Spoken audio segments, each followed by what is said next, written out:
Friends, వేణి Pawan very wonderful foods. దీంట్లో ఈరోజు మనం చెప్పే కొత్త రెసిపీ గురించి తెలుసుకుందాం. ఇక్కడ చూడండి, శనగిత్తనాలు నేను వేపుకొని పక్కన పెట్టుకున్నాను. అండ్ ఎండుమిరపకాయల్లో కొంచెం ఆయిల్ జీలకర్ర వేసి ఇలా వేయించుకొని ఇక్కడ పెట్టేసేసుకున్నాను. నెక్స్ట్ చింతపండుని వాటర్లో వేసి ఇలా నానబెట్టుకున్నాను. సరిపడ చింతపండుని నేను తీసుకున్నాను.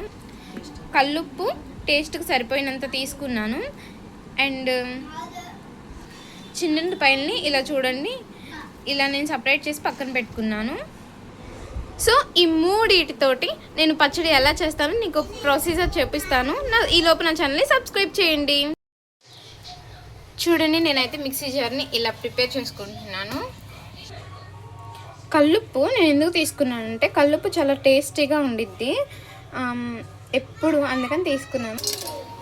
చూడండి, నేను ఇవి మిక్సీ జార్లోకి అయితే ఇలా తీసుకుంటున్నాను. మీరు కూడా ఇలానే తీసుకోండి. అలాగే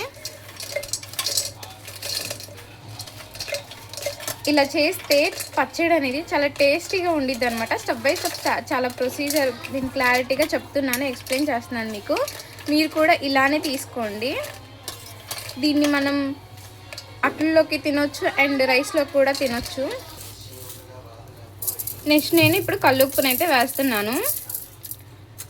రుచికి సరిపోయినంత కల్లుప్పు మాత్రమే మీరు కూడా వాడండి, ఎక్కువ మాత్రం యూజ్ చేయకండి.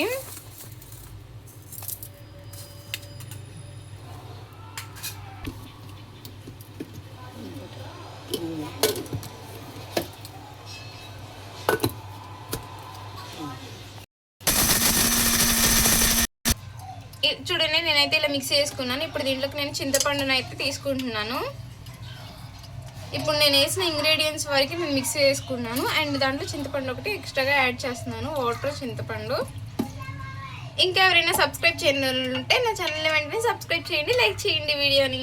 సో నేను ఇలా అయితే మిక్స్ చేసుకున్నాను. మళ్ళీ చూడండి, పచ్చడి అయితే ప్రిపేర్ అయిపోతుంది, నూరు ఊరిపోతుంది. సో సరిపోయినంత వాటర్ అయితే మనం యాడ్ చేయాలన్నమాట.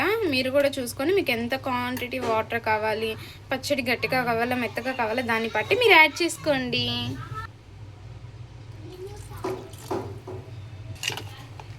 చూడండి, నేనైతే ఇలా కలిపేసుకుంటున్నాను. నాకు ఇంత క్వాంటిటీలో కావాలి వాటరీగా ఇలాగా. ఇదైతే అట్లలోకి చాలా బాగుండిద్ది అండ్ రైస్లోకి అయితే ఇంకా టేస్టీగా ఉండిద్ది. ఎవరైనా ట్రై చేయని వాళ్ళు ఉంటే మాత్రం ఖచ్చితంగా నేను చేసే రెసిపీస్ ట్రై చేయండి, చాలా అద్భుతంగా ఉంటాయి.